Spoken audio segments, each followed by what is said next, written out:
Travailler sur Flers et son agglomération, acheter à Flers et dans ses commerces, c'est faire vivre Flers, faire vivre notre cité, nous faire vivre nous-mêmes. Nous avons tous entendu parler du Made in France, qu'il faut acheter local et privilégier les circuits courts. Et pourtant, les achats sur Internet se multiplient.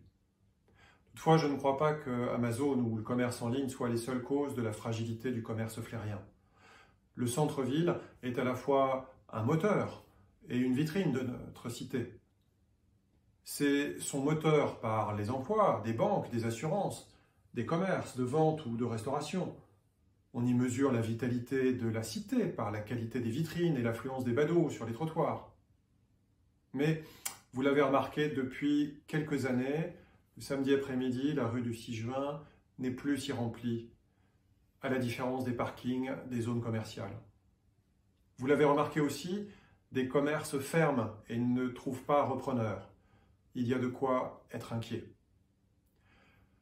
Flers a toujours été un centre commercial vivant et a pu profiter d'une clientèle venant de tout notre bocage. Aujourd'hui, la dynamique économique et commerciale de la ville de Flers est fragile. Faut-il accuser les zones commerciales en périphérie qui se sont développées depuis 30 ans? Elles correspondent à un modèle de société qui a été adopté particulièrement en France, le tout-voiture, et cela nous dépasse en partie. Cependant, ce n'est pas une raison pour alimenter ce cercle vicieux.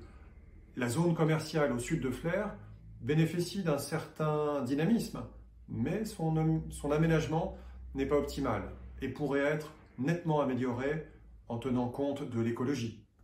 Nos entrées de ville ont été défigurées par ces alignements de hangars identiques d'une ville à une autre. Il ne faut pas les étendre à l'infini, aux dépens des espaces agricoles. L'enjeu est donc clair.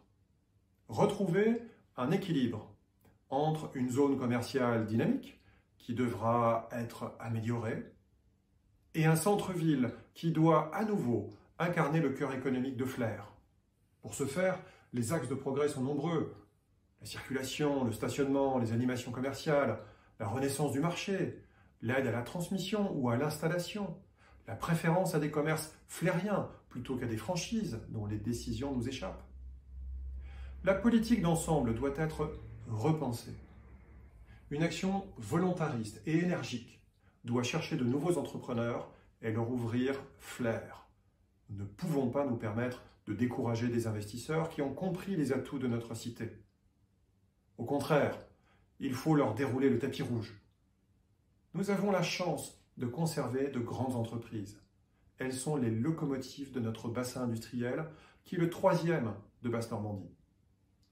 Ces grandes entreprises, comme les petites, expriment d'ailleurs toutes les mêmes besoins de recrutement auxquels la formation des jeunes et des actifs en recherche d'emploi doit répondre.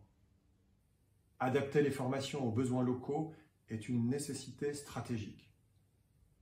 Faire vivre Flers pose donc des questions économiques, écologiques, sociales, territoriales et humaines.